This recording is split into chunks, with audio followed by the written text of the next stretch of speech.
¿Qué ha sido necesario para que aquellos que no somos judíos podamos disfrutar de una comunión verdadera con Dios? Si pareciera que cuando leemos la palabra, las promesas del pacto tienen que ver con el pueblo escogido de Dios, tienen que ver con Israel. ¿Qué ha sido necesario o cómo ha sido posible que esas promesas nos alcancen a nosotros? ¿Mm? Lo que hemos estudiado hasta ahora, vuelvo y repito, tiene que ver directamente con los judíos. Incluso pareciera que tuviera que ver exclusivamente con ellos. Por ejemplo, recuerden cuando estudiamos el capítulo 4 de Juan, en donde Jesús está hablando con la mujer samaritana y le dice directamente, la salvación viene de los judíos. Y cuando le dice la salvación viene de los judíos, no solamente se lo dice porque tiene su origen en ellos, porque Jesús era judío, sino también porque se le ofrece primero a los judíos. Cuando, por ejemplo, Jesús envió a los 12, a los discípulos, a predicar en una misión, les encargó directamente lo siguiente: por camino de gentiles no vayáis. En este contexto, cuando decimos gentiles, nos referimos a todos aquellos que no son judíos. Entonces Jesús directamente les dice a sus discípulos cuando los envía en esa primera misión: por camino de gentiles no vayáis, y en ciudad de samaritanos no entréis, sino id antes a las ovejas perdidas de la casa de Israel. Mateo capítulo 10. Como ven, ahí hay una directa instrucción de a quienes deben dirigirse los discípulos. Vayan al pueblo de Israel, no se metan en pueblos gentiles. También podríamos recordar por ahí en el capítulo 15 de Mateo, cuando una mujer gentil, una mujer que no era judía, le rogó a Jesús que le sanara a la hija, que estaba poseída por un demonio. Y Jesús, pues de una manera brusca y probándole en su fe, le dijo directamente, yo no he sido enviado sino a las ovejas perdidas de la casa de Israel. Entonces vean que hay algunos apartes, hasta lo que hemos estudiado, que nos van direccionando hacia el pueblo de Israel, cómo todo esto tenía todo que ver con el pueblo de Israel. Pero entonces, ¿cómo ha llegado el Evangelio a nosotros? ¿Cómo hemos sido nosotros incluidos en la promesa? El texto de hoy, repito, tiene todo que ver con la respuesta a esa pregunta, con cómo llega el Evangelio hasta nosotros.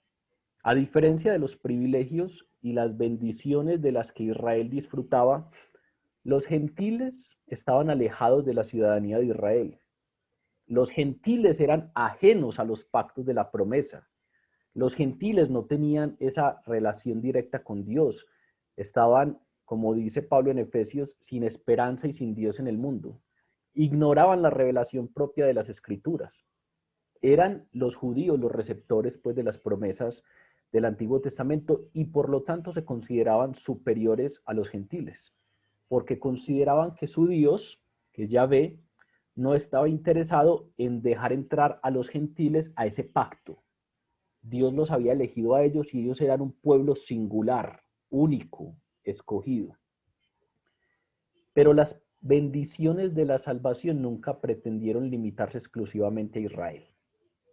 No es un asunto del Nuevo Testamento. Si miramos la palabra con detalle, nos vamos a dar cuenta que las bendiciones de Dios estaban encaminadas hacia superar las fronteras y los límites de Israel. Por ejemplo, Dios en su pacto con Abraham, cuando conversó con Abraham e hizo un pacto con él, le prometió, en ti serán benditas todas las familias de la tierra. Vean que no está hablando solamente de Israel, sino que en él, en ese pacto que Dios estaba haciendo con el género humano, serían benditas todas las familias de la tierra. En los Salmos también encontramos que David, en el Salmo 22, habla de este tema. David escribe, se acordarán del Señor y se volverán a él todos los confines de la tierra. Ante él se postrarán todas las familias de las naciones. Vuelve a hablar en un sentido mucho más amplio. Y luego cuando pasamos a los profetas, podríamos venir al libro de Isaías y encontrarnos que Isaías predijo que Dios haría al Mesías luz de las naciones. Cuando Isaías habla del Mesías, habla que es luz de las naciones, para que Él fuera la salvación de todas las naciones, fuera la salvación hasta lo postrero de la tierra.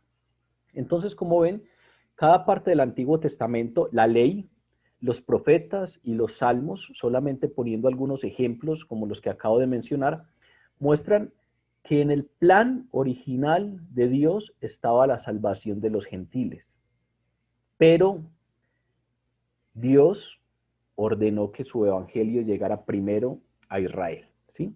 El hecho de que esto haya sido en este orden no quiere decir que los gentiles estaban exentos, porque también Dios ordenó que su evangelio se predicara a todas las personas de todas las naciones.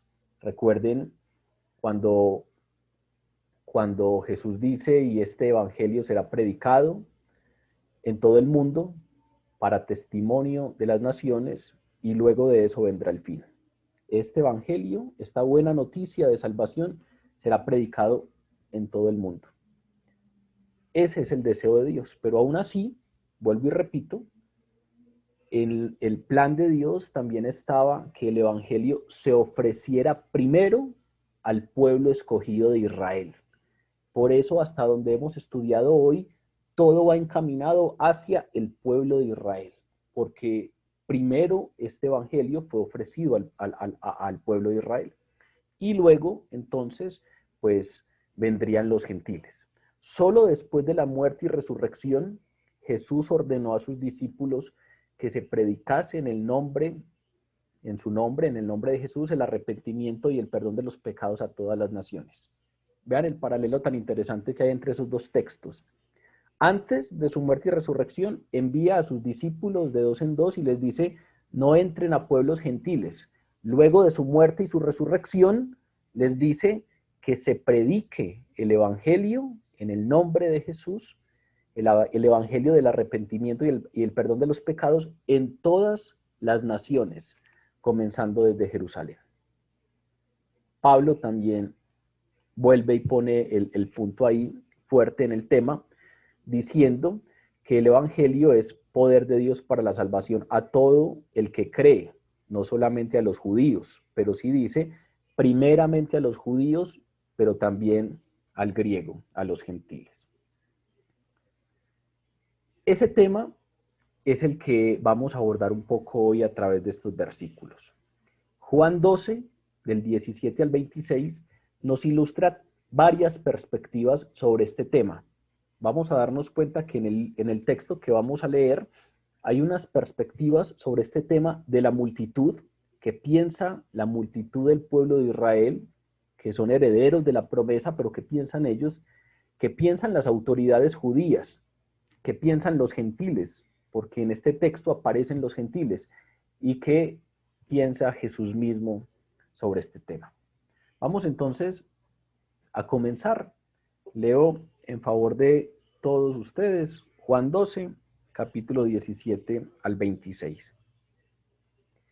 Y daba testimonio la gente que estaba con él, cuando llamó a Lázaro del sepulcro y lo resucitó de los muertos, por lo cual también había venido la gente a recibirle, porque había oído que él había hecho esta señal. Pero los fariseos dijeron entre sí, ya veis que no conseguís nada. Mirad, el mundo va tras él. Había ciertos griegos entre los que habían subido a adorar en la fiesta. Estos pues se acercaron a Felipe, que era de Betsaida de Galilea, y le rogaron diciendo, Señor, quisiéramos ver a Jesús. Felipe fue y se lo dijo a Andrés. Entonces Andrés y Felipe se lo dijeron a Jesús. Jesús les respondió diciendo, ha llegado la hora en que el Hijo del Hombre sea glorificado.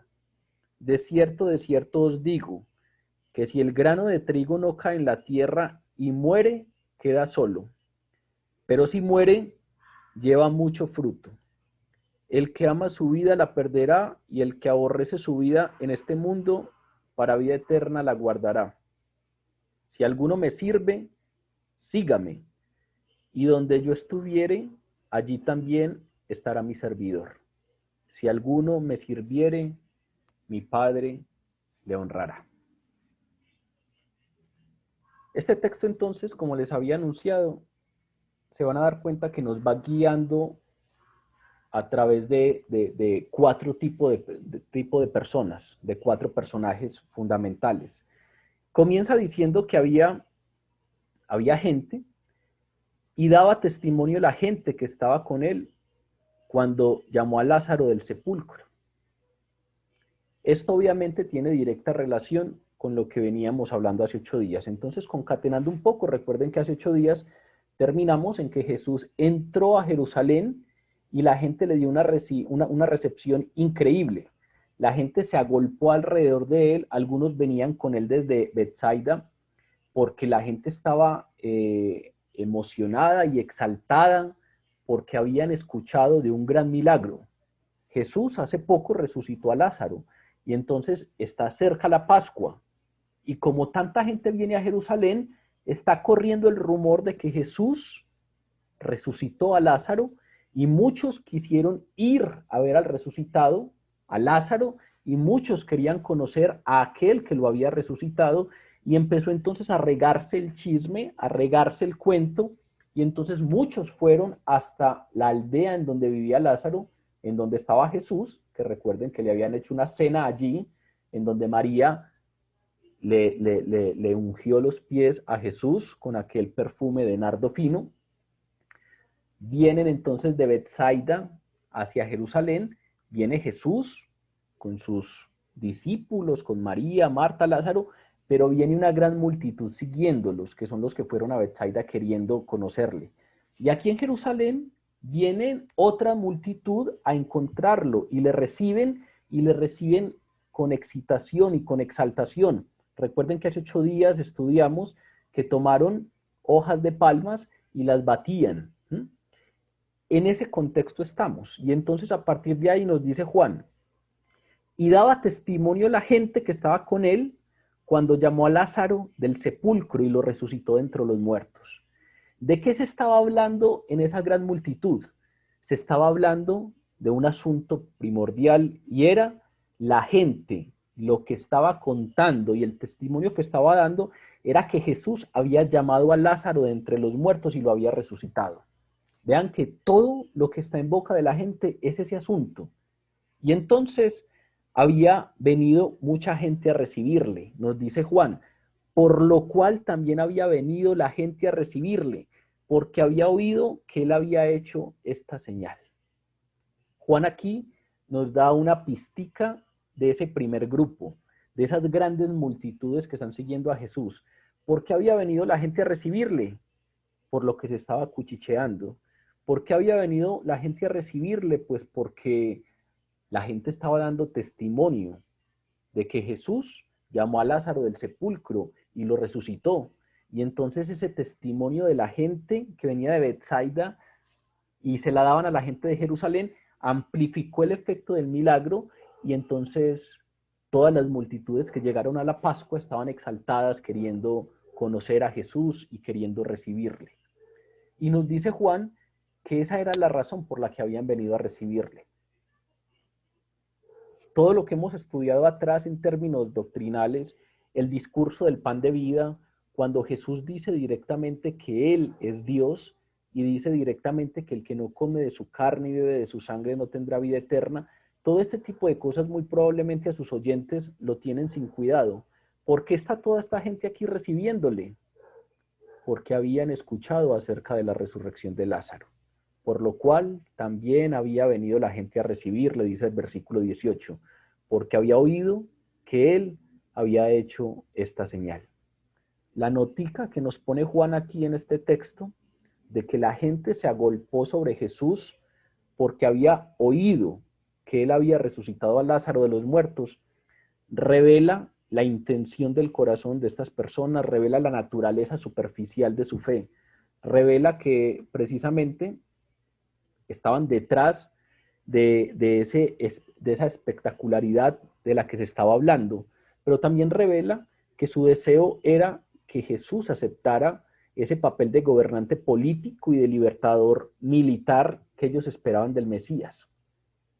Es muy probable que razonaban que si él tenía el poder para devolverle la vida a alguno que había estado muerto, pues con toda seguridad tendría el poder para liberarlos del yugo opresor romano. Recuerden lo que hemos conversado estas semanas. El pueblo de Israel está esperando un Mesías. ¿Por qué está esperando un Mesías? Porque Israel es esclavo. Israel estuvo esclavo en Babilonia, Israel estuvo esclavo de los asirios, y hoy en día es esclavo de los romanos. Una esclavitud un poquito más light.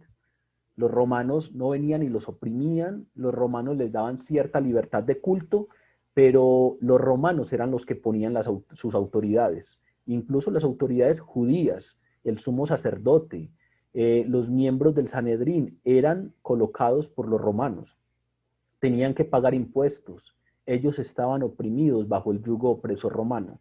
¿Y qué había en la cabeza de ellos? La época de esplendor del pueblo de Israel, cuando el rey era David y cuando el rey era Salomón, en donde ellos precisamente tenían poderío militar y podían jactarse de ser un pueblo bendecido por Dios y no tener que estar oprimidos por ningún pueblo gentil, por ningún pueblo pagano. Ellos entonces esperaban el Mesías que los sacara de esa situación. Y Jesús parecía ser. Si tenía el poder para resucitar a Lázaro de entre los muertos, pues entonces podría utilizar ese poder para liberarlos del yugo opresor de los romanos. Como la mayoría de las multitudes de las que nos habla el Evangelio, esta multitud de la que habla aquí Juan está compuesta principalmente por buscadores de emociones. Es la multitud que vino a la Pascua. Más adelante nos vamos a dar cuenta, como lo mencionamos hace 8 días, que esta misma multitud que hoy lo está recibiendo, que esta misma multitud que hoy dice Hosana y lo recibe con palmas y con júbilo, es la misma multitud que unos días después, el Viernes Santo, estarían gritando, crucifícalo. Esta multitud tiene la misma característica que tienen las multitudes de las que nos habla el Evangelio, y es que siguen temporalmente, porque tienen una fe superficial, porque tienen un interés en algunos elementos superficiales que se desvanecen fácilmente, y entonces el seguimiento es temporal. Estos hoy están exaltados. Esperen dentro de unas semanas cuando lleguemos a la Semana de la Pasión, cuando lleguemos al Viernes Santo, y se van a dar cuenta que las mismas multitudes que hoy le reciben, que le están recibiendo cuando llegó en el burrillo y estaban batiendo palmas, son las mismas multitudes que después, convencidos por las autoridades, gritarían, crucifícalo, porque son seguidores temporales, porque son seguidores acomodados. A diferencia del vínculo superficial de las multitudes, a diferencia de ese vínculo sin entrañas que tiene la multitud con Jesús, los verdaderos discípulos de Jesús perseveraron en creerle a pesar de las dificultades. Los verdaderos discípulos de Jesús el Viernes Santo se estaban escondiendo con miedo, sí, pero no estaban entre la multitud que gritaba, crucifícalo. Los verdaderos discípulos de Jesús, a pesar de que tenían que esconderse por el miedo, fueron a la tumba a ver qué estaba pasando y estaban tristes y todavía estaban allí al pie llorando a su Señor y lamentándose por la pérdida de su Señor, porque los verdaderos discípulos tienen esa característica, es la perseverancia. En la segunda carta de Juan, Juan anota algo que es muy interesante, precisamente cuando lo estamos contrastando con esto que estamos viendo de las multitudes. Dice, cualquiera que se extravía y no persevera en la doctrina de Cristo, no tiene a Dios. El que persevera en la doctrina de Cristo, este sí tiene al Padre y al Hijo. Vean que Juan nos habla de una característica fundamental del que tiene al Padre y al Hijo. ¿Cuál es esa característica? El que persevera en la doctrina de Cristo. Vean que en medio de todo lo que nosotros admiramos hoy, la palabra nos habla de la perseverancia. Hoy Juan nos está hablando de que hay unas multitudes que están un ratico y luego se van. Y la palabra en términos generales, cada que va a hablar de los verdaderos discípulos, nos habla de la perseverancia. En el capítulo 8 de este evangelio que estamos estudiando, recuerden que escuchamos o leímos a Jesús decir: si vosotros permanecéis en mi palabra, seréis verdaderamente mis discípulos. Otra vez esa palabreja, permanecer. El escritor de Hebreos advirtió a los verdaderos creyentes: pero nosotros no somos de los que retroceden para perdición, sino de los que tienen fe para preservación del alma. Ese no retroceder, ¿qué implica? Perseverar, perseverancia. Para el verdadero creyente es imposible abandonar a Jesucristo permanente y completamente, porque los discípulos de Jesús perseveran. La perseverancia, según esto que estamos estudiando hoy, es muestra de la fe auténtica. La perseverancia muestra precisamente quiénes son verdaderos discípulos, a diferencia o en contraste de las multitudes que tienen acercamientos temporales. Vean lo interesante que es esto, en medio de la búsqueda que a veces tenemos, en medio de las confirmaciones que a veces necesitamos, en medio de esas comparaciones que hacemos unos con otros y nos preguntamos: ¿será que yo sí tengo el Espíritu Santo? ¿Será que yo sí soy un verdadero creyente? Porque es que aquel ora por los enfermos y los enfermos sanan. Porque es que aquel ora de tal manera y pasa tal cosa. Porque es que aquel Dios lo pone a viajar para compartir su palabra. Porque es que aquel cuenta este y este y este y este testimonio que Dios hace a través de él. Y aquí la palabra, a veces, siendo tan clara, se nos pasa de largo que la característica fundamental con la que se identifica a los verdaderos creyentes es la perseverancia. En medio de esas confrontaciones y de esas comparaciones que hacemos, la palabra aquí es como si nos estuviera diciendo: es imposible permanecer sin la obra del Espíritu Santo. Es imposible permanecer si la fe es superficial. Es imposible permanecer si no es una fe auténtica. Y entonces la perseverancia habla de lo que Dios hace en nosotros. Porque hay muchas personas que llevan años en los caminos de Dios y a veces incluso se comparan con otros y a veces se desilusionan un poco y a veces siente que pierden el impulso porque hay otro que lleva menos tiempo y ya hace tal cosa y ya hace tal otra. Dios le dará activismo a algunos y a otros les pondrá unas labores menos protagónicas. A algunos los pondrá a estar un poquito más ocupados, a otros los pondrá a trabajar en una empresa convencional y a ocuparse de oficios seculares normales. El tema de la perseverancia habla de la obra del Espíritu Santo en nosotros. Aquí entonces, en esta primera parte del texto, nos hablan de multitudes.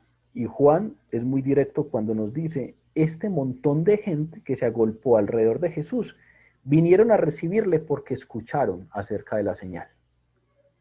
Están detrás de señales, están detrás de emociones, están detrás de milagros, pero como hemos dicho varias veces, las señales no tienen un fin en sí mismo, las señales señalan algo. Y estas multitudes normalmente no alcanzan a ver a aquel que está siendo señalado, sino que se quedan con la señal. Y entonces con la señal no basta, y por lo tanto son temporales. Hoy están en estas, excitados y exaltados, recibiéndole, y dentro de una semana estarán exaltados y excitados, condenándole. La perseverancia es solo de los verdaderos creyentes. Pero sigue el texto diciéndonos: por lo cual también había venido la gente a recibirle, dice el versículo 18. Y a partir de allí, en el versículo 19, nos dice Juan, introduciendo un nuevo grupo de personas. Pero los fariseos dijeron entre sí: Ya veis que no conseguís nada. Mirad, el mundo va tras él. ¿Recuerdan cuál era el plan de los fariseos y de las autoridades judías? Ellos ya habían acordado matar a Jesús y habían dicho, habían dado la orden que todo el que supiera dónde estaba Jesús debía contarles para él arrestarlo.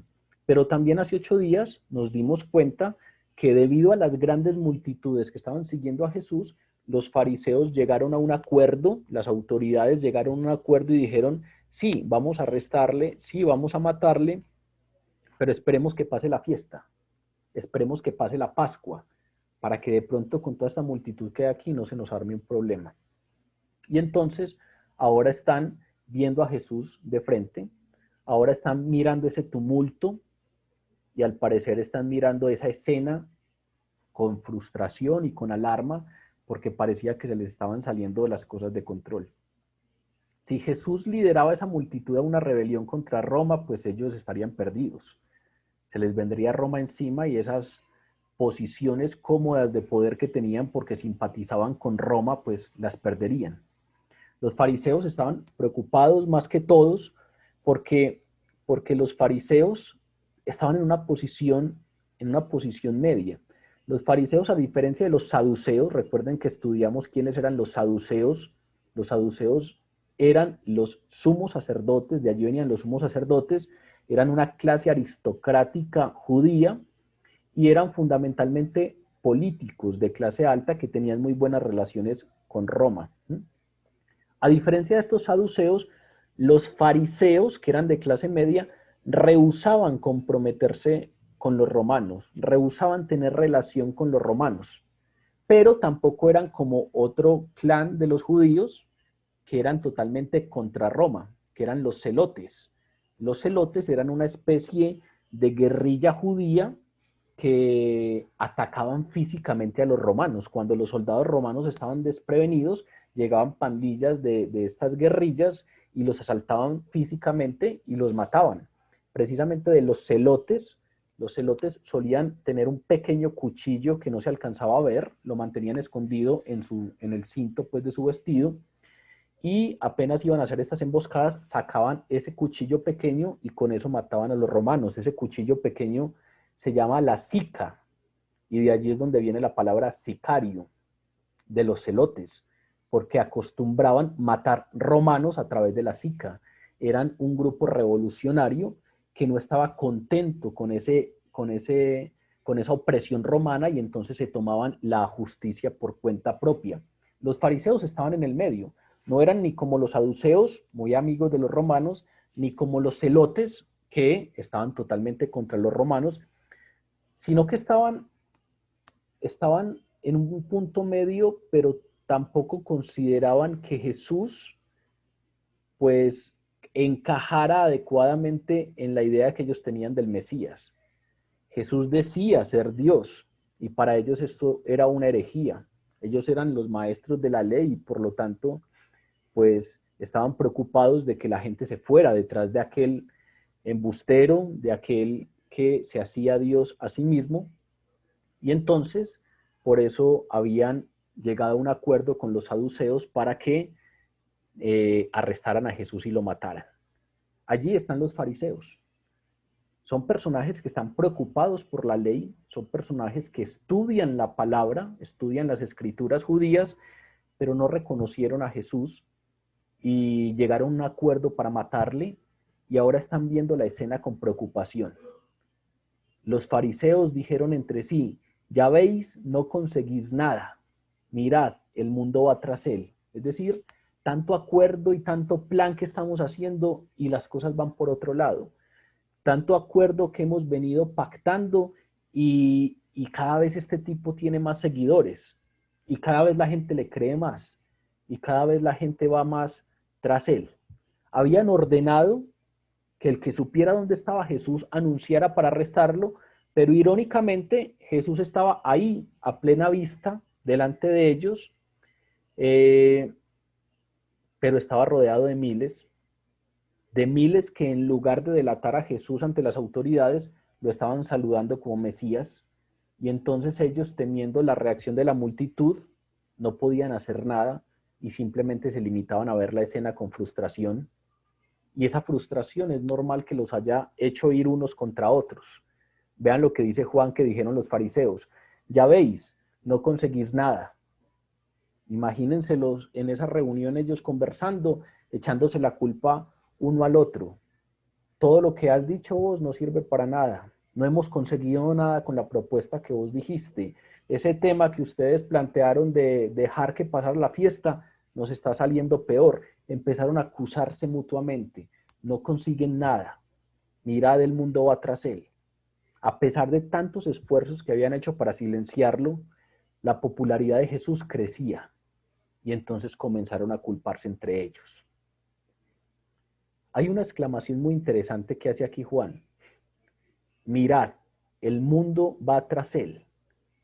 Esa exclamación, pues primero expresa la profundidad de la preocupación y de la consternación que tenían los fariseos, pero también expresa algo más allá. Esa declaración obviamente es una hipérbole, es una exageración, porque el término mundo pues se refiere simplemente a las personas que estaban allí. Y entonces, en el contexto de ellos, ese término mundo simplemente era una exageración de lo que estaba pasando. Todo el mundo va tras él, pero se referían obviamente a las personas que estaban allí. Sin embargo, como sucedió con la profecía de Caifás, recuerden cuando el sumo sacerdote Caifás, que lo estudiamos hace poco, dijo, nos conviene más que una persona, que un hombre muera por el pueblo entero y no que todos perezcan. Él lo dijo por su conveniencia propia, pero estaba profetizando que era lo que iba a pasar. Jesús moriría por todos. Aquí pasa algo similar. Los fariseos dicen, mirad, el mundo va tras él, y lo dicen simplemente describiendo la escena de lo que está pasando. Es una declaración inconsciente, pero también anuncia lo que viene. También habla del mundo entero. También habla de que no solo los judíos, también habla de que los que siguen a Jesús no solamente son de los de la nación de Israel, hablan precisamente de lo que viene después. Es una declaración descuidada en ese momento, pero que termina siendo una predicción inconsciente del esparcimiento del Evangelio por el mundo. Allí ellos precisamente dan la entrada a lo que se viene, dan la entrada a lo que vendría a continuación en los versículos que leeremos. A la larga tendrían éxito, todos sabemos el desenlace, y a la larga estos fariseos pues lograrían que todas esas personas, toda esa multitud se fuera contra Jesús y en unos días exigieran su ejecución en un hecho que encarna el rechazo de la nación judía al Mesías, a Jesús, pero también habla entonces un poco de cómo precisamente a partir de este momento Juan nos empieza a hablar de qué pasa con los que no son judíos, qué pasa con los que son llamados gentiles. El mundo entero va tras él y a continuación nos hablan de unos personajes muy interesantes que no son judíos. Seguimos entonces con el versículo 20. Habían ciertos griegos entre los que habían subido a adorar a la fiesta. Vean que ya se nos habla de algunos que no son judíos.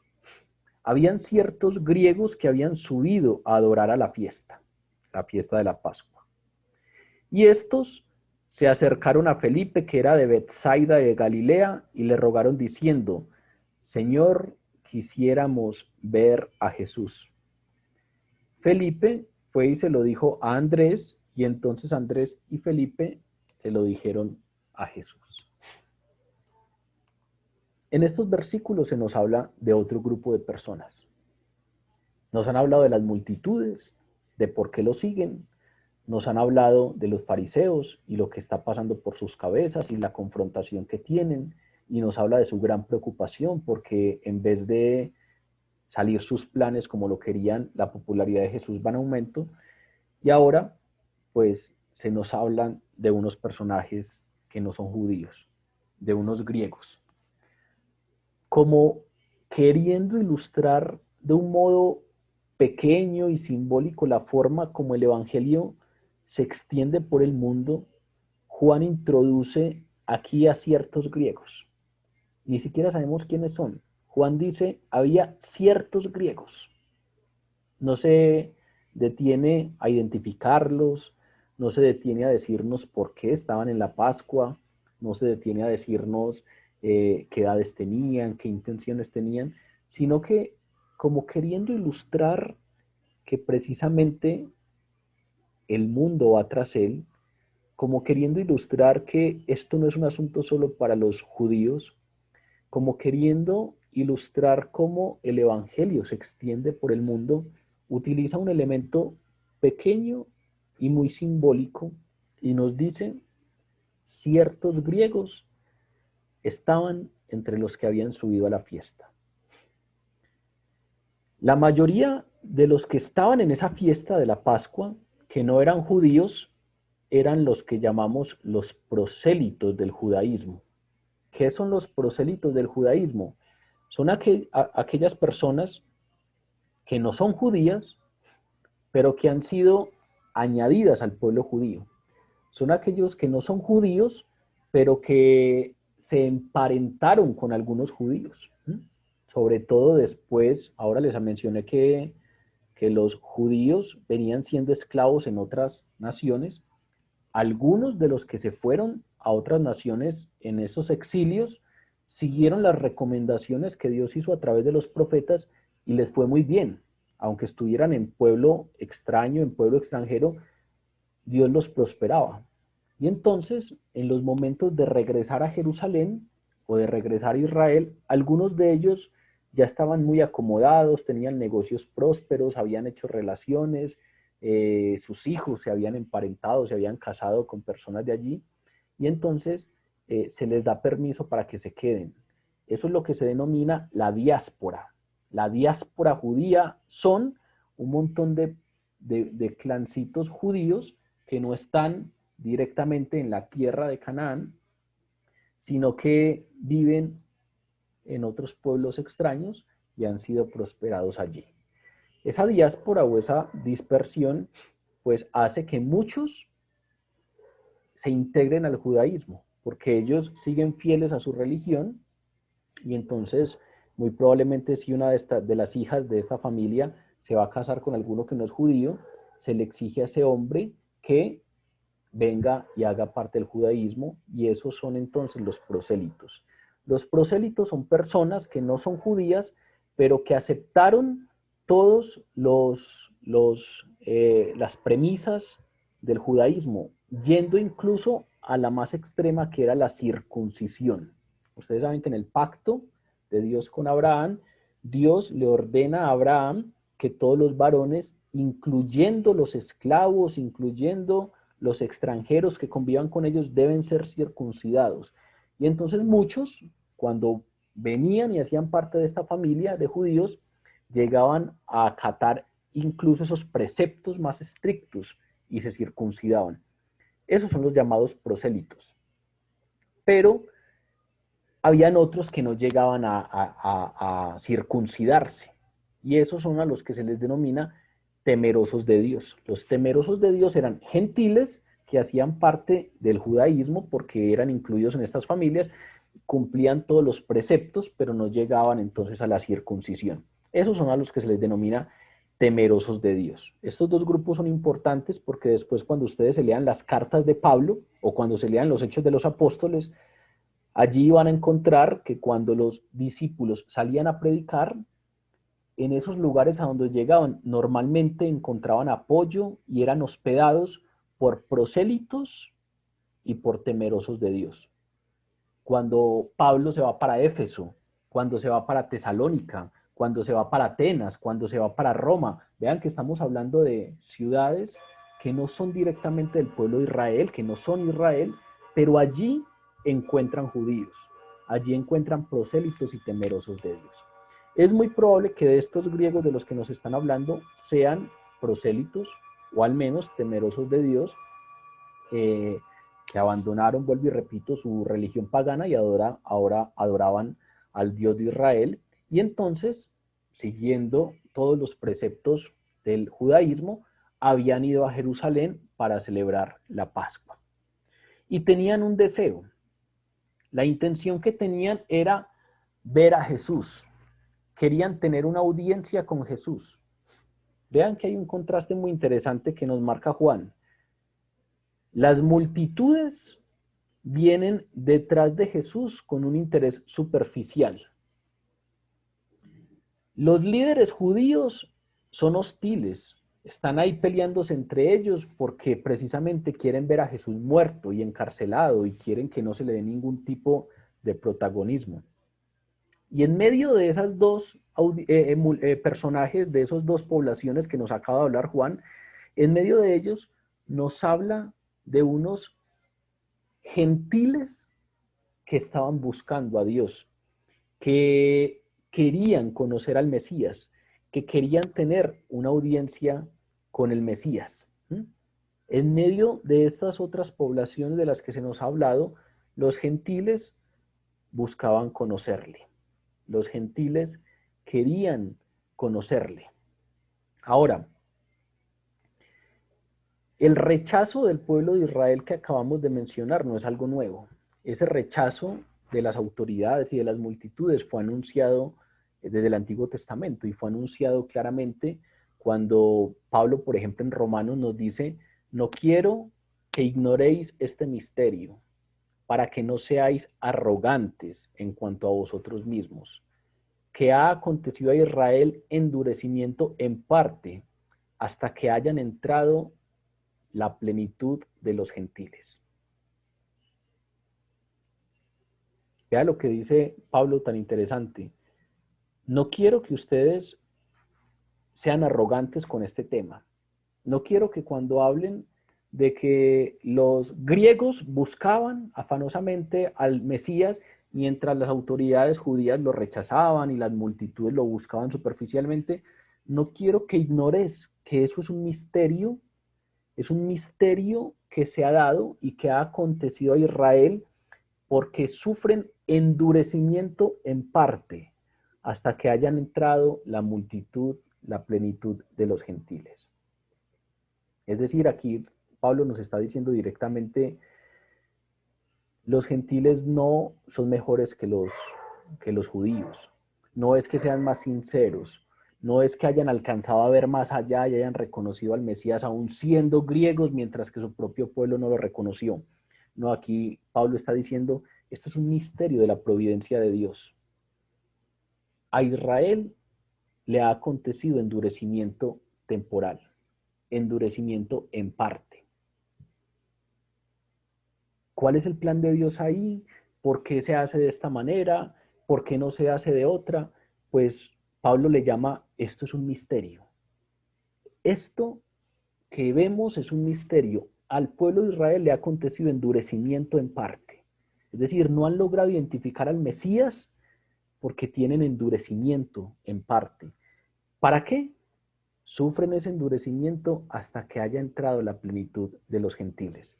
En palabras simples, temporalmente Dios dejó a un lado a la nación de Israel, a su pueblo escogido, para favorecer a la iglesia, a esa iglesia compuesta por gentiles y por el remanente de Israel convertido. Y que Dios haya dejado a un lado a la nación de Israel no excluye la salvación de los individuos judíos. No quiere decir que un judío no puede convertirse. Lo que está excluyendo es ese trato preferencial que tenía Dios con esa nación en particular, excluyendo a los demás. Eso cesa temporalmente y nos dice que entonces esto ha acontecido mientras entra la plenitud de los gentiles. Y tampoco es el abandono final de Israel, porque también Pablo es claro en afirmar la restauración futura de Israel. Dice Pablo en Romanos capítulo 11, versículo 26.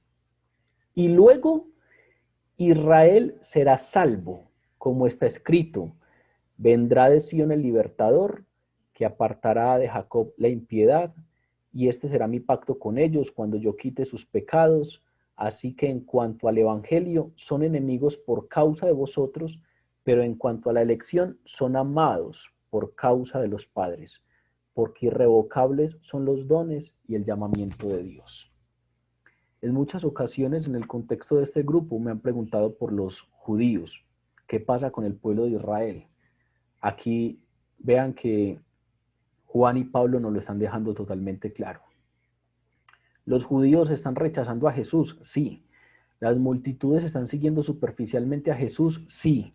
Luego aclamarán o pedirán públicamente su crucifixión, sí. Las autoridades judías hacen un complot para arrestarlo y matarlo, sí.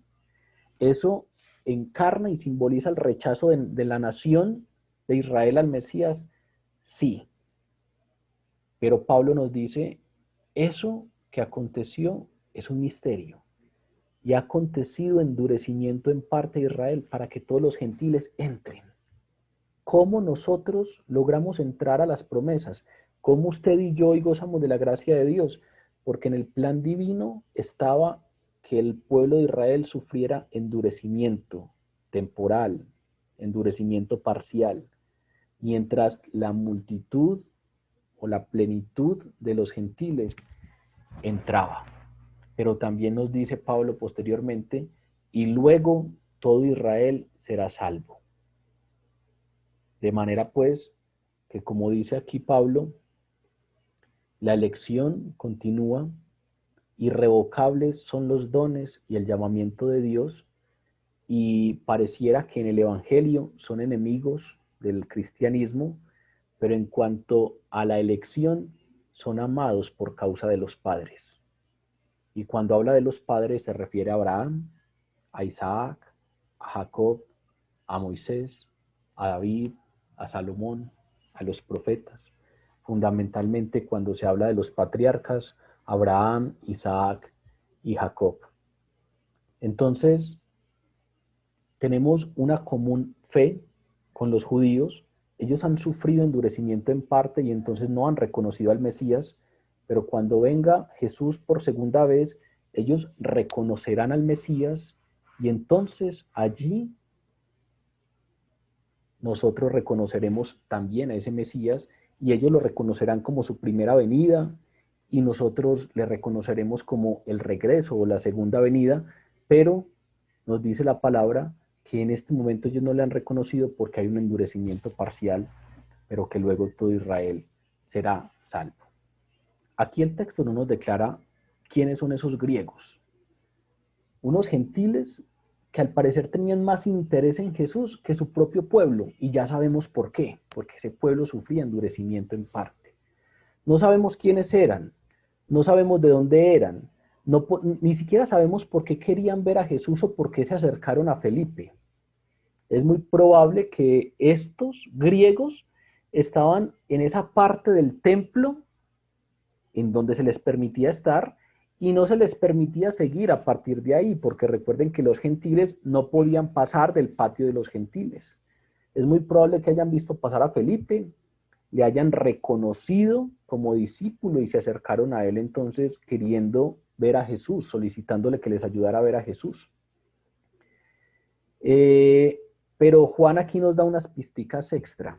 Juan nos dice, estos se acercaron a Felipe que era de Betsaida de Galilea y le rogaron diciendo que quisiéramos ver a Jesús.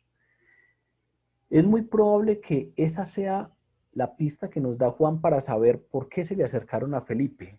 Es muy probable que esa sea la razón por la que eligieron a Felipe, porque Betsaida estaba muy cerca de la región gentil llamada Decápolis, y es muy probable que estos griegos entonces fueran de esa región y tuvieran ya alguna cercanía o al menos diferenciaban a Felipe por esa cercanía que hay entre el lugar de donde es Felipe, Betsaida de Galilea, y aquella ciudad cercana, la Decápolis, en donde pues habían muchos griegos y muchos de ellos probablemente se habían pasado al judaísmo. Pero aparte de eso nos da otra pista y es, Felipe es nativo de Galilea. Y siendo nativo de Galilea probablemente hablaba griego. Y entonces también es muy probable que se le hayan acercado a Felipe y no a otro apóstol, a otro discípulo, pues porque era muy probable que Felipe hablara griego por el lugar de donde es. Todas estas son especulaciones. La palabra simplemente nos dice que habían unos griegos interesados en Jesús y que se le acercaron a Felipe. Y también sabemos que Felipe estaba inseguro de cómo manejar a estos gentiles y entonces fue y se lo dijo a Andrés. Tal vez Felipe dudó si llevarlos directamente a Jesús. Es muy probable que se acordara de aquella orden o aquella instrucción que les dio Jesús: por camino de gentiles no vayáis, en ciudades samaritanos no entréis. Es muy probable que tuviera eso aún en la cabeza y dijera: ¿cómo voy a llevar a estos gentiles a Jesús si él nos ha dicho directamente que vino al pueblo de Israel? También es muy probable que pensara que era muy difícil alcanzar a Jesús en ese momento, dada la multitud, y entonces también es muy probable que haya solicitado algo de ayuda en Andrés para saber si era factible que ellos hablaran con Jesús o si era apropiado interrumpirlo. O es muy probable que tuviera miedos porque sabía que las autoridades judías estaban vigilando constantemente a Jesús, y entonces pudo haber temido, pudo haber supuesto que sería peligroso que esas autoridades judías vieran a Jesús con gentiles. Era provocarlos y darle más motivos para que hablaran de Jesús. No sabemos qué fue, pero Felipe terminó acercándose a Andrés. Y era muy natural que se acercara a Andrés, porque los dos eran de Bethsaida. Si recuerdan el capítulo 1 de Juan, que estudiamos ya hace mucho tiempo, en el capítulo 1 de Juan, versículo 44, nos dicen que Andrés y Felipe eran de Bethsaida, eran del mismo lugar. Entonces es muy probable que fueran íntimos en el grupo de los 12, que fueran buenos amigos. Y Andrés era mucho más íntimo a Jesús. Recuerden que Jesús tenía un grupito más cercano, que era Pedro, Santiago y Juan, y en algunos de los relatos a ese grupito cercano le añaden a Andrés.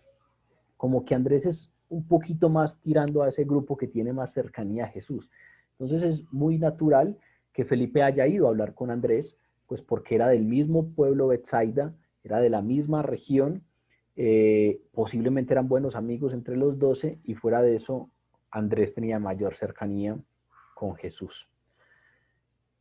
Nos surge ahí una pregunta, y es que la palabra nos dice que Andrés y Felipe juntos fueron y se lo dijeron a Jesús. Y el incidente allí quedó abierto. La palabra no nos dice más, no nos dice si Jesús habló con ellos, no nos dice si ellos sí lograron lo que buscaban, no nos dice si Andrés y Felipe fueron y les dieron las malas noticias a los gentiles de que por ahora no se iba a poder. No sabemos qué pasó allí. Simplemente es un incidente que queda abierto y como no nos consta si Jesús habló con ellos, lo mejor que podemos decir es precisamente que Juan los incluye aquí con una intención y es representar el interés de los gentiles.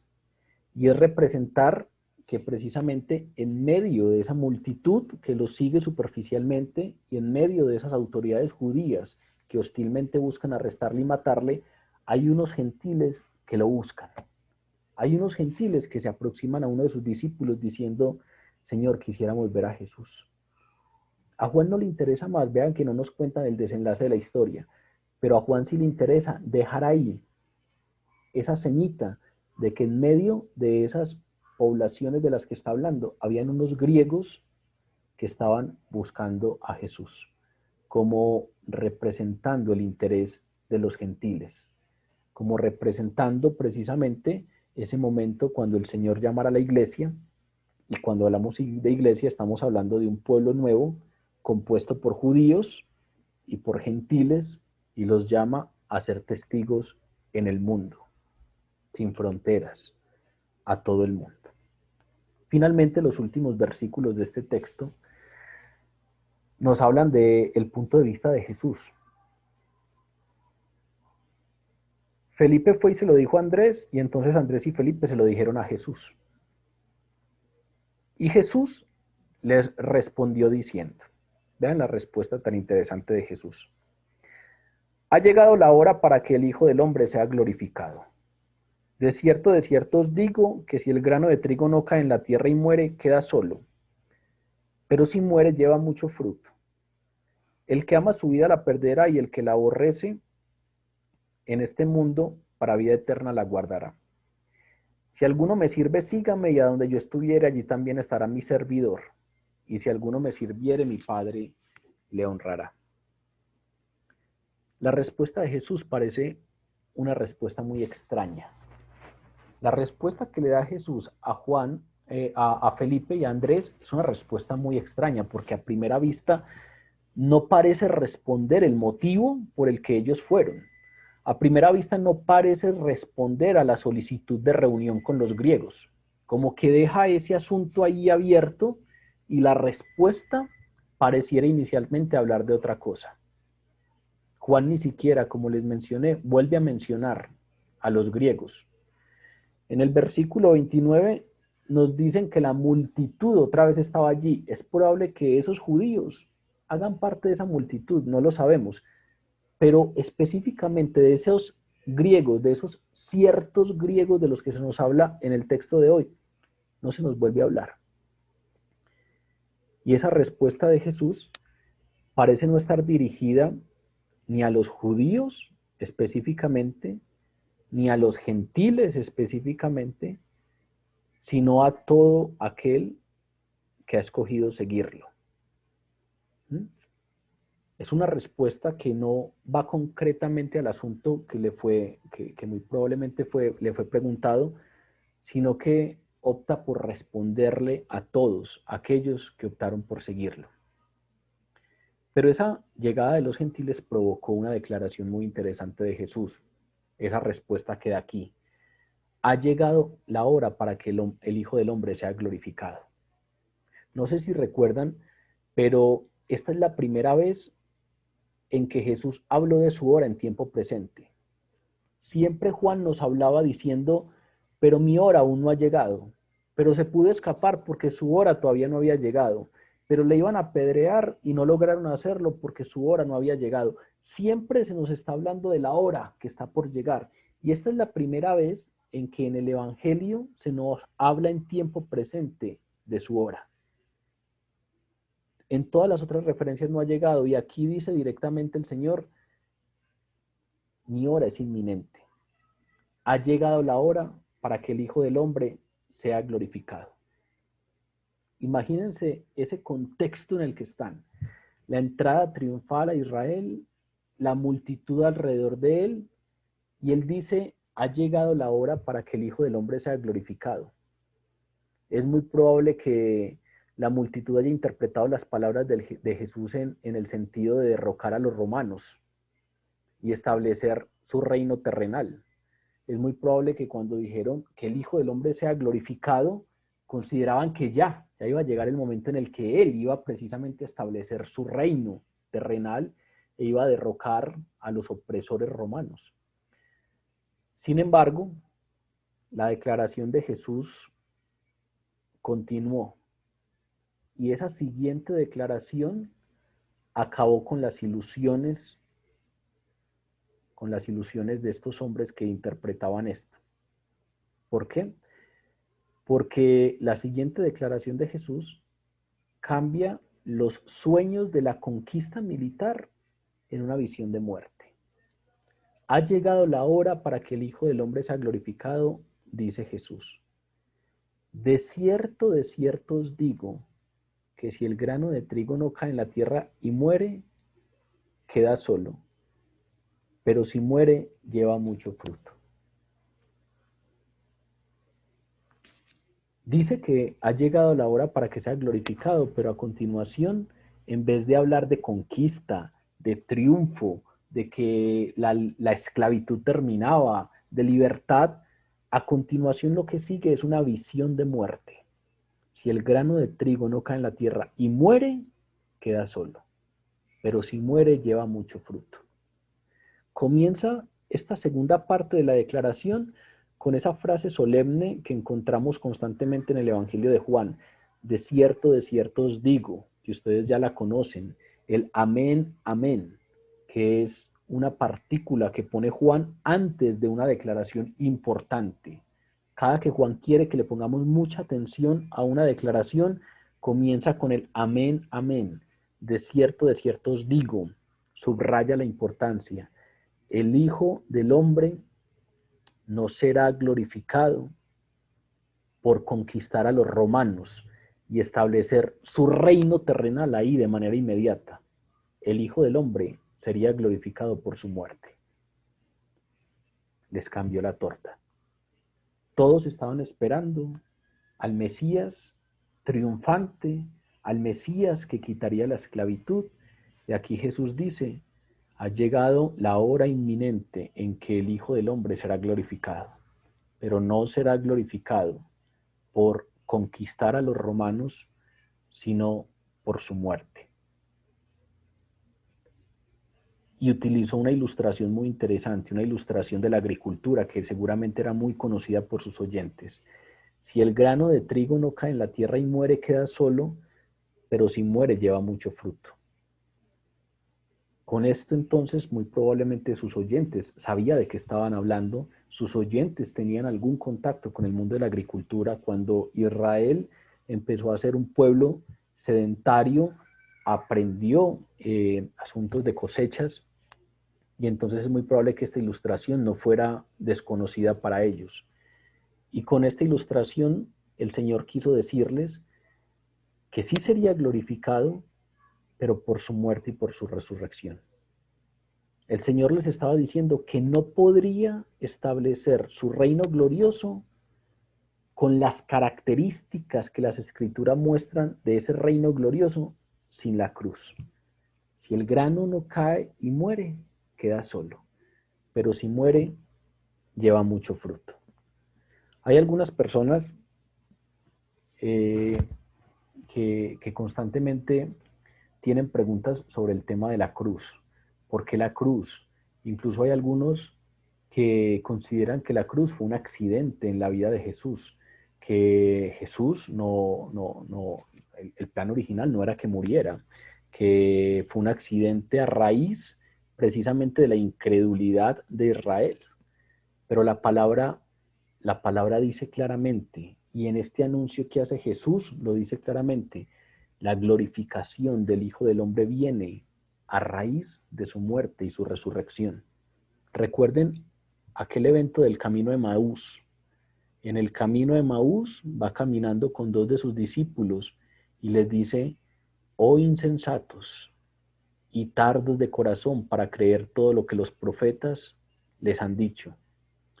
¿No era necesario que el Cristo padeciera estas cosas y que entrara en su gloria? Y comenzando desde Moisés y siguiendo por los profetas, les declaraba en todas las escrituras lo que de él decían. Ese texto del camino de Maús, que ya se da después de la resurrección, Jesús viene delante de dos de sus discípulos y les dice, ¿por qué son tan tardos para entender, insensatos? ¿Acaso ustedes no sabían que fue anunciado que el Mesías tenía que padecer y que tenían que morir? La muerte en la vida de Jesús, en el ministerio terrenal de Jesús, no fue un accidente, no fue algo que se le salió de control a Dios. Desde Moisés, dice este texto, comenzando por Moisés y siguiendo por todos los profetas, les declaraba en todas las escrituras lo que de él decían y les enseñaba precisamente que era necesario que el Cristo padeciera estas cosas y que entrara en su gloria. Aquí Jesús anuncia claramente que no sería glorificado por esa conquista militar a Roma y que su reino terrenal no se establecería en ese momento, sino que sería glorificado por su muerte y su resurrección. Que no vino en esa primera venida a conquistar terrenalmente, sino a salvarnos, a llamar a los perdidos, y que ese reinado terrenal, según dice el Apocalipsis, vendrá solo en su segunda venida. Jesús sabía que después de la cruz, el Evangelio se esparciría más allá de los límites de Israel. a todas las naciones. Y vean que al principio parece que no le diera respuesta al asunto de los griegos. Pareciera como que llegó Andrés y Felipe y los dejó ahí como sin respuesta, como en visto. Pero después, cuando revisamos el asunto desde otra perspectiva, nos damos cuenta que estas palabras de Jesús y esta declaración de Jesús son la respuesta directa a aquellos griegos. Respondió esa solicitud de entrevista con los griegos señalando la necesidad de su muerte. Respondió a esta solicitud de los griegos señalando lo inminente que era su muerte. Los griegos querían verlo, pero Jesús sabía que la única forma en que ellos podrían disfrutar de una comunión verdadera con Él era por medio de su sacrificio expiatorio. Señor, queremos ver a Jesús, queremos encontrarnos con Jesús. Y la respuesta que les da Jesús es, ya va a llegar la hora. Ya llegó la hora en que el Hijo del Hombre será glorificado y el grano de trigo caerá y morirá y saldrá mucho fruto y ellos serán parte de ese fruto. La forma en que esos griegos podían disfrutar de una verdadera comunión con Jesús era únicamente por medio de su sacrificio expiatorio. Comenzamos hoy haciéndonos una pregunta. ¿Cómo ha llegado esto hasta nosotros? Si pareciera que era solamente de los judíos, ¿cómo usted y yo hoy estamos buscando una comunión con Jesús? ¿Cómo usted y yo hoy estamos en la gracia de Dios, queriendo conocerle más, acercándonos a su palabra para conocerle más? ¿Cómo usted y yo hoy nos sentimos amparados por las promesas que parecieran dirigidas únicamente al pueblo de Israel? Pues estamos como esos griegos, pero esos griegos querían verle antes de su muerte. Y Jesús los frena y Jesús los deja un momentico en espera, pero da una declaración que los integra. La manera como ellos podrán verme, la manera como podrán conversar conmigo, la manera como podrán tener una comunión verdadera conmigo, es por medio de mi sacrificio expiatorio, porque los incluirá. Así como el grano de trigo que cae en la tierra y muere para producir una cosecha rica, también la muerte de Jesús produciría mucho fruto y aportaría para la salvación de muchos, de todas las naciones, de toda tribu y de toda lengua, en donde estaban incluidos entonces seguramente también aquellos griegos. Ese fruto del que habla Jesús, producto de que la semilla cayó en tierra y murió, incluye incontables gentiles, como aquellos griegos que deseaban conocerle, pero seguramente también incluye incontables gentiles entre los que estamos nosotros. Con toda seguridad, ese fruto del que habla Jesús aquí nos incluye a nosotros, porque la única manera en que nosotros como gentiles podemos estar amparados por esas promesas divinas es a través de su sacrificio expiatorio, a través de aquella muerte de la semilla que cae en tierra y genera mucho fruto.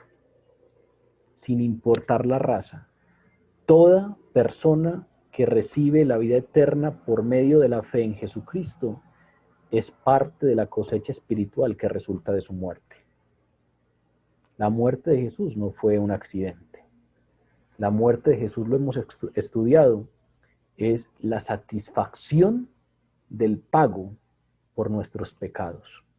Y por lo tanto es el único camino entre nosotros y el Padre, porque al hacerse pecado por nosotros y pagar con su vida por nuestros pecados, su justicia nos alcanza y nosotros podemos ser presentados como justos delante de Dios, no por nuestra propia justicia, sino por la justicia de Jesucristo. Pero la declaración de Jesús continúa. No habla solamente de Él y de su muerte, sino que sigue diciendo algo muy interesante. El que ama su vida la perderá y el que aborrece su vida en este mundo para vida eterna la guardará. La obediencia de Jesús hasta la muerte y muerte de cruz fue la manifestación final de la sumisión al Padre, de su sumisión al Padre y la negación de buscar su propia gloria. No se haga mi voluntad, más no sino la tuya. Vean que la ida a la muerte de Jesucristo, pues nos muestra esa obediencia hasta el extremo y esa sumisión de buscar la voluntad del Padre y la gloria del Padre en vez de la propia. Y entonces Jesús aplicó esta verdad con una invitación general que ilustra la actitud que requiere todo corazón que recibe su regalo de salvación. Es como como diciendo, yo moriré y de esa muerte vendrá mucho fruto, y los que sean parte de ese fruto, los que quieran recibir ese fruto, esa cosecha, ese regalo, pues hay una actitud en el corazón que estará en ellos. Y es el que ama su vida en este mundo por preferir esto a los intereses del reino, al final la perderá. En cambio, el que aborrece su vida en este mundo y hace de Cristo su prioridad, para vida eterna la guardará. ¿Qué significa esto? Lo primero es que odiar la vida propia es una expresión judía, es una expresión semítica, que tiene una connotación muy especial de dar preferencia a una cosa sobre otra. Les voy a poner un par de ejemplos. Aquí no se está hablando de aborrecer la vida, de no querer la vida, de no cuidar la vida, no. Cuando en las expresiones semíticas se hablan de aborrecer, no se hablan de un desprecio, se hablan de preferir una cosa sobre la otra. Por ejemplo, Génesis 29:31. Y vio Dios que Lea era menospreciada y le dio hijos, pero Raquel era estéril. Lea y Raquel eran las esposas de Jacob. Y nos dice la palabra que la una era menospreciada y entonces Dios le dio hijos, y Raquel era estéril. Ahí ese término menospreciado, despreciada, lo que nos da a entender es que Jacob amaba entre sus esposas, amaba más a Raquel que a Lea, ¿sí? Pero vean que otro texto que nos lo deja mucho más claro. Deuteronomio 21, versículo 15 dice, si un hombre tuviera dos mujeres, va por la misma línea, la una amada y la otra aborrecida, vean que vuelve al punto, y la amada y la aborrecida le hubieran dado hijos, y el hijo primogénito fuere de la aborrecida, en el día que hiciere heredar a sus hijos lo que tuviere, no podrá dar el derecho de progenitura al hijo de la amada con preferencia al hijo de la aborrecida, que es el primogénito. Dice, si él tiene hijos con esas dos, el primogénito es el mayor. No importa que el mayor sea de la que ama menos que la otra. Aquí cuando habla de la amada y de la aborrecida, precisamente no nos están hablando de un hombre que aborrece a una de sus esposas. Ama a sus esposas, a ambas las ama, a ambas las quiere bien, a ambas las cuida, pero hay una que ama más que a otra. Y entonces la expresión que se utiliza aquí de aborrecer, nos da es una idea de comparación en el pensamiento semítico. No están hablando de repudiar, están hablando de hay una que se prefiere sobre la otra. Y ese mismo término es el que se utiliza en este texto. Cuando aquí Jesús dice, el que aborrece su vida en este mundo para vida eterna la guardará, no está hablando de repudiar la vida en este mundo. No está hablando de que no cuidamos nuestra vida, no está hablando de que no disfrutamos la vida, no está hablando de que para nosotros la vida se vuelve una carga, de que no la entendemos como un gran regalo, no está hablando de no valorarla, no está hablando de no sacarle el jugo y el máximo provecho, no. Aquí está haciendo una comparación. Está hablando de la vida eterna y está hablando de la vida terrenal. Y entonces lo que está diciendo es, el que tiene a la vida terrenal por encima de la vida eterna, pues muy seguramente va a terminar haciendo ciertas cosas que los llevarán a perder su vida. El que no es capaz de privarse de ciertas cosas en su vida terrenal por buscar la vida eterna, entonces muy seguramente no tiene la intención y la condición del corazón que él relaciona con aquellos seguidores que hacen parte de ese fruto propio de su muerte. Aquí entonces nos está hablando de esa comparación. El que ame a padre o a madre más que a mí, no es digno de mí. Vean que Mateo lo dice de una manera más directa. Mateo no habla de aborrecer al papá y a la mamá. Mateo lo pone otra vez en términos de comparación, pero de una manera directa. El que ame a su padre y a su madre más que a mí no es digno de mí. El que ame a su hijo o a su hija más que a mí no es digno de mí. El que no toma su cruz y sigue en pos de mí no es digno de mí. Comparación. El que, el que no desea mis cosas, el que, el que no tiene una preferencia comparativa en su vida por mis cosas, el que no está convencido de que la vida eterna es una riqueza mucho mayor que lo que vive acá y por lo tanto la prefiere, porque no es preferir simplemente porque sí, es porque es capaz de encontrar el tesoro que hay en esa vida y entonces lo prefiere. Está como diciendo, el que no ha sido capaz de poner esto por encima del otro es porque definitivamente no ha encontrado lo que son las riquezas de la gloria de Dios. Y por lo tanto entonces muy seguramente le va a quedar muy complicado. Muy seguramente no tiene la condición del corazón para ser parte de esa cosecha. No tiene una preferencia comparativa porque no ha entendido, porque no ha encontrado. Eso es lo que aquí se nos está diciendo. El que no tiene la plena convicción de que independiente de lo que yo desee, me conviene más lo que Dios tiene para mí y no simplemente porque lo repite como un lorito, sino porque tiene la convicción, Señor, yo quiero esto, pero yo tengo una visión muy corta. Yo no sé qué es lo que más me conviene. Yo miro hasta aquí, pero tú sabes qué es lo que viene mañana y tú sabes qué es lo que viene pasado mañana. Señor, yo te presento esto, pero por encima de esto yo quiero tu voluntad.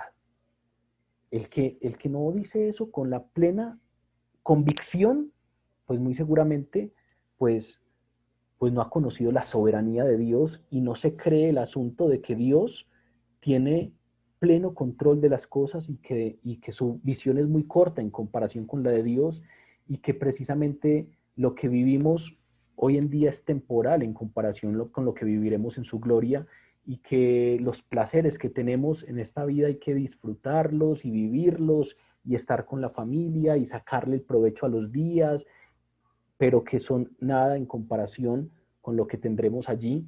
Lo que aquí está diciendo Jesús es, si no hay una comparación de preferencia, si no hay una preferencia en esa comparación, pues muy seguramente será complicado. Porque luego, normalmente de esta expresión, viene precisamente esa comparación a través de ser capaz de estimar el costo. Normalmente, después de que Jesús dice, el que no sea capaz de preferirme, el que ame más su vida que a mí, el que ame más a su familia que a mí, el que ame más su riqueza que a mí, pues no es digno de mí. Posteriormente dice algo el Evangelio como, además, el reino de los cielos, vean que nos están hablando de esa otra vida, es semejante a un tesoro escondido en el campo, el cual un hombre halla y lo esconde de nuevo, y gozoso por ello va y vende todo lo que tiene y compra aquel campo. Es decir, es comparable a algo que cuando un hombre lo encuentra, es capaz de ir y decir, vendo todo esto, porque yo necesito comprar esto. También el reino de los cielos es semejante a un mercader que busca buenas perlas, y cuando encuentra una perla preciosa, fue y vendió todo lo que tenía y compró esa perla preciosa. No nos están diciendo aborrezca su vida, no nos están diciendo autoflagélese eternamente porque si usted valora más su vida que otras cosas, entonces la perderá. No, nos está diciendo usted debería ser como el mercader que sabe de perlas y que cuando encuentra una perla valiosa, no es que le tengan que obligar a nada, no es que le tengan que someter a nada, sino que él viendo el valor de esa perla, va y vende todo lo que tiene y comparativamente sabe que esta perla es más valiosa que todo lo demás. Es como aquel que encuentra un tesoro en un campo y lo esconde y ahí vende todo lo que tiene y compra ese campo. ¿Por qué? Porque comparativamente sabe que esto que encontró es más valioso que todo lo demás. Y Jesús parte de ese principio. Jesús parte planteando si comparativamente podemos tener una preferencia, es porque nos hemos encontrado con las riquezas de la vida en Dios. Si no, todo será a partir de obligación, todo será hacerlo porque esos son los preceptos, todo será negarme a todo, todo será una carga, todo será intentar en mis fuerzas caminar, porque comparativamente yo no hago esto porque no lo debo hacer, pero a mí me gusta más esto que aquello. Aquí entonces se nos está hablando de una comparación de preferencia. Y Jesús advierte repetidamente a quienes lo siguen ese coste. Entender qué es lo que hay detrás de todo esto para a partir de allí, pues saber si somos capaces de, de estar obviamente a la altura de lo que Jesús plantea. Pero además este versículo nos dice algo muy interesante y es el amor. El que ama su vida la perderá. Vea que está hablando en una relación comparativa, pero del amor. Jesús identifica inicialmente la fe salvadora no por su perfección, sino por su amor, por su afecto. Aquí Jesús, vean que no está diciendo, el que no es capaz de dejar de pecar no es digno de mí. El que no ha sido capaz con esa lucha interna no es digno de mí. El que no es capaz de ir y amar a su enemigo de entrada no es digno. Vean que aquí Jesús no está hablando de la perfección. Ahora Laura en su oración inicial nos habla de la santidad. Esa santidad como la meta a la que hay que llegar. Pero inicialmente Jesús nos dice, el que no sea santo no es digno de mí. No. Aquí Jesús no identifica la fe salvadora por la perfección de la vida, sino por el amor que tenemos, por cuánto le amamos. Caemos, pero el que no me ama más que a estos no es digno de mí. El que ama más a su padre y a su madre que a mí, pues no es digno de mí. Identifica inicialmente con el amor. Quienes vienen de verdad a Cristo lo aman sobre todas las cosas, sobre todo pecado, sobre la justificación propia. Obviamente, obviamente hay subidas y bajadas. Obviamente hay días más fuertes que otros, hay días de estar más firmes que otros, pero Jesús no habla de la perfección. Jesús no habla el que no tiene subidas y bajadas, el que se mantiene firme siempre. Jesús habla del amor. Caer y sentir ese dolor en el corazón y venir delante de Dios y decirle, Señor, otra vez caí. Y me duele por dentro porque otra vez caí. Eso también habla del amor. Eso también habla de las ganas que tenemos de avanzar en ese camino de perfección. Y aunque no hayamos avanzado y no hayamos llegado a donde debemos llegar, aquí ya hay muestras de ese amor con el que Jesús relaciona la fe salvadora. Pero además de ese amor, Jesús habla del seguimiento. Vean cómo termina el texto. Si alguno me sirve, sígame. Y donde yo estuviere, allí también estará mi servidor. Si alguno me sirviere, mi Padre le honrará. Si alguno me sirve, sígame. Habla del servicio, pero la condición del servicio es el seguimiento. El que sirve a Jesús debe seguirlo. El que dice que permanece en él, pues debe andar como él anduvo. Lo que dice aquí el texto directamente es, sígame. En las tradiciones judías había un asunto muy interesante y era que la escuela literalmente judía no era muy parecida a lo que hoy conocemos como la educación formal, que era ir y sentarse en un escritorio y ver a alguien al frente, darnos una lección. sino que cuando alguien se refiere al maestro, eh, particularmente el maestro era alguien con el que ese discípulo iba a vivir y lo iba a ver constantemente, ¿sí? El discipulado, ese asunto del discipulado, literalmente significa ir tras las huellas del maestro.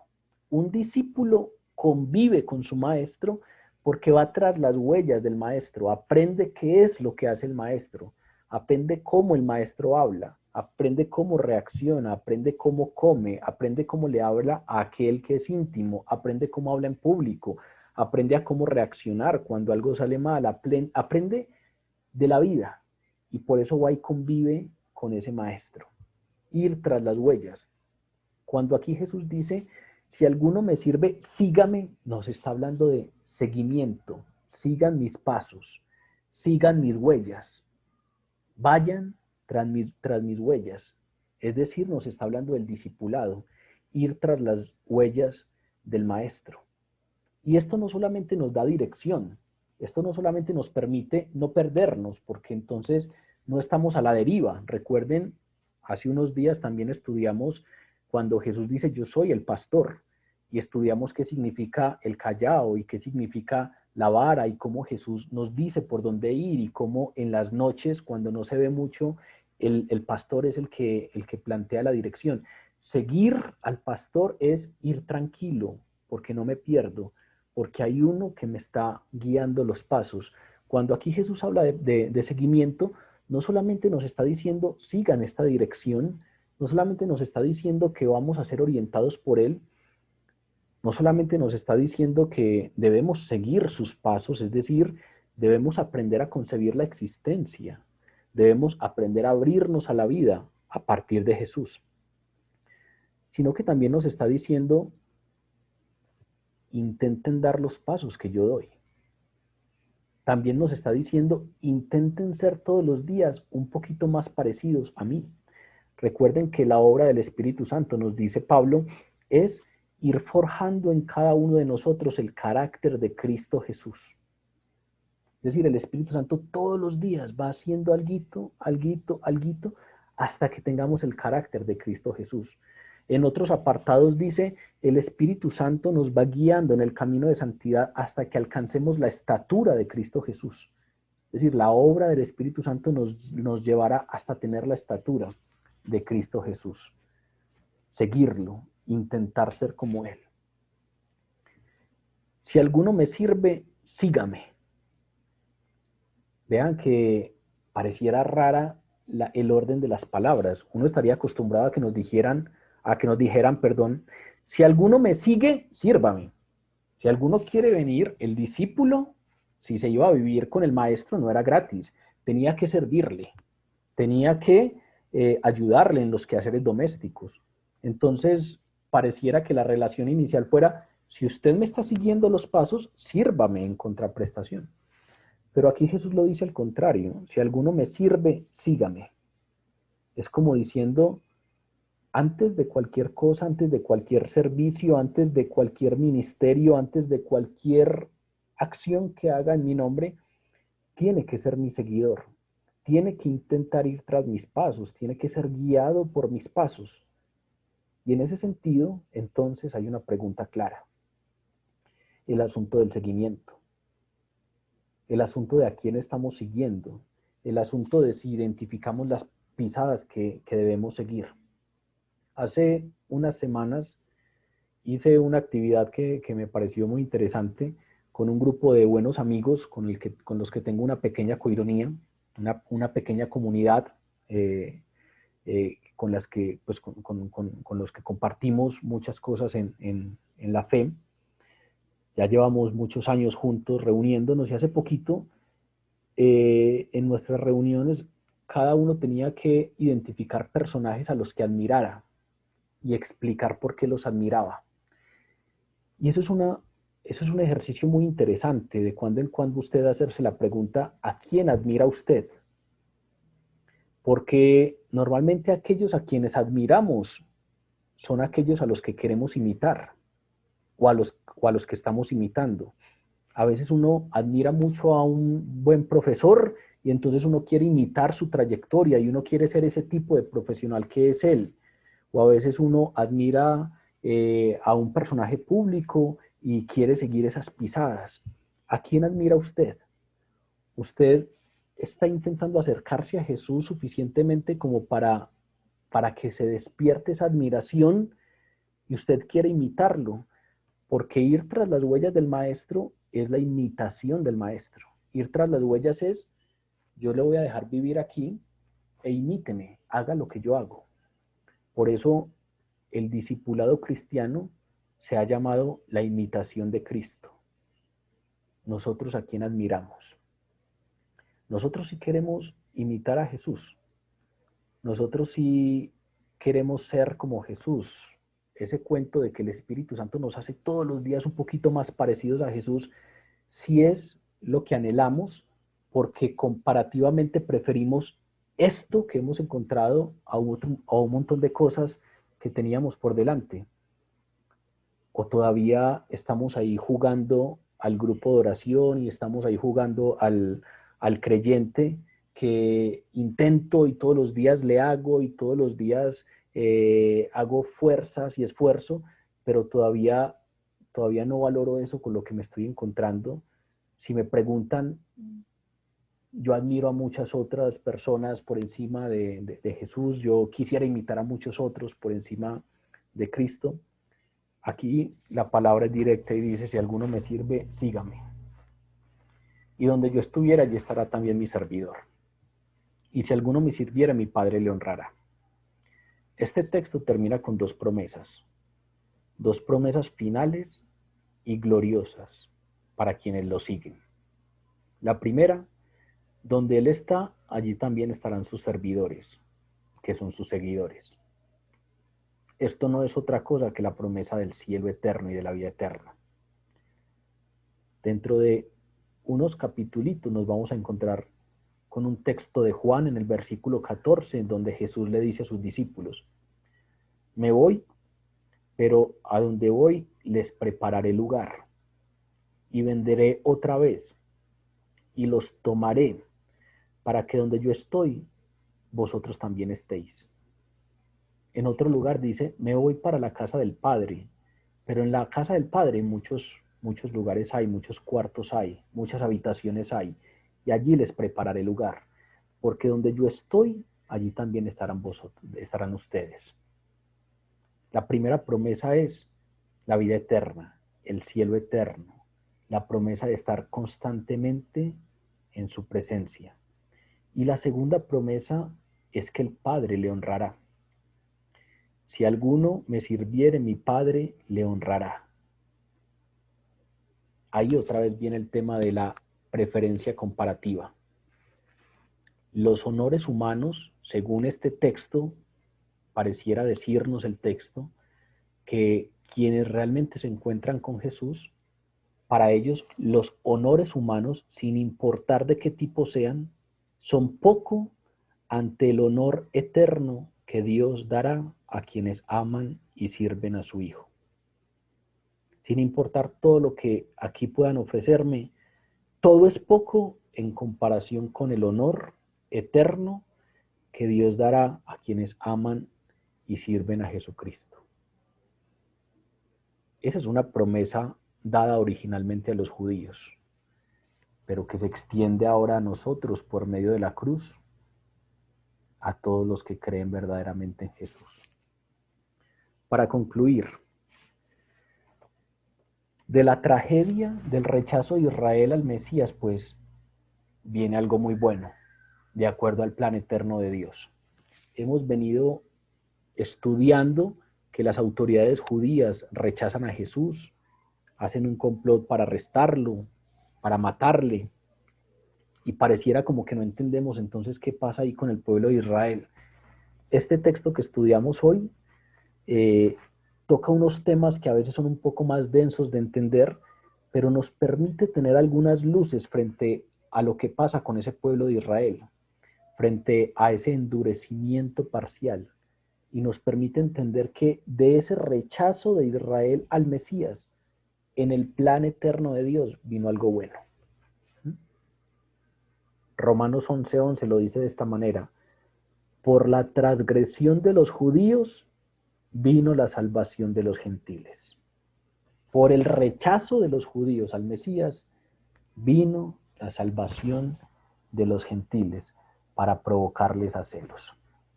Es decir, la pérdida de Israel fue la ganancia de los gentiles, porque a partir de allí las bendiciones de la salvación se extendieron a nosotros para alcanzarnos.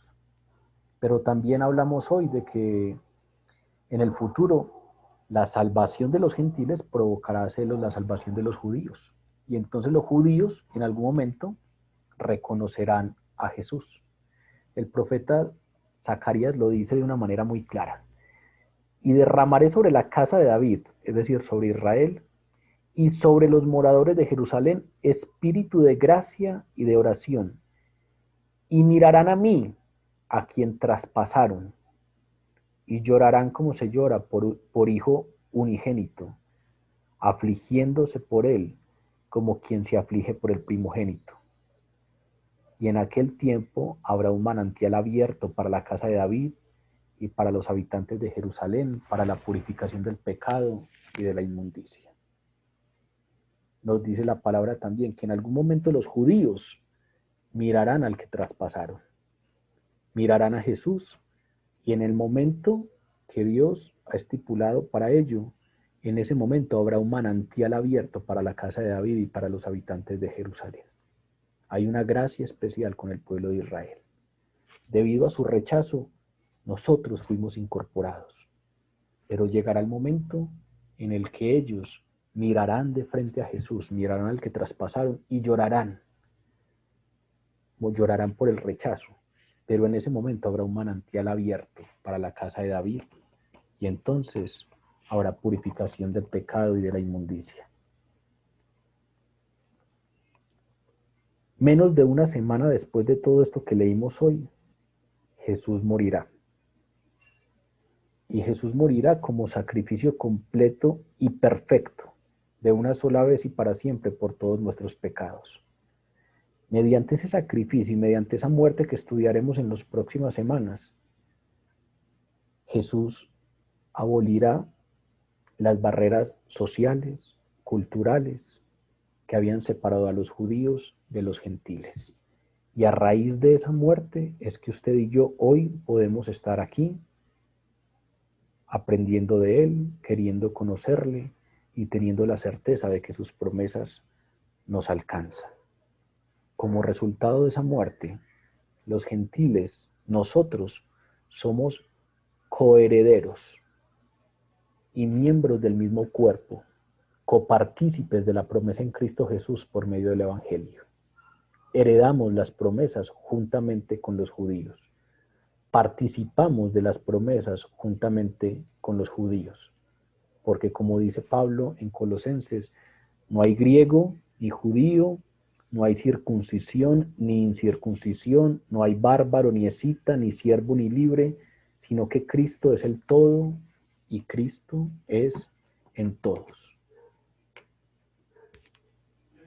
La muerte de Jesús hacía parte del plan divino, porque Jesús sabía que la única forma en que nosotros, los gentiles, podríamos disfrutar de una comunión verdadera con Él era por medio de su sacrificio expiatorio. Vamos a orar.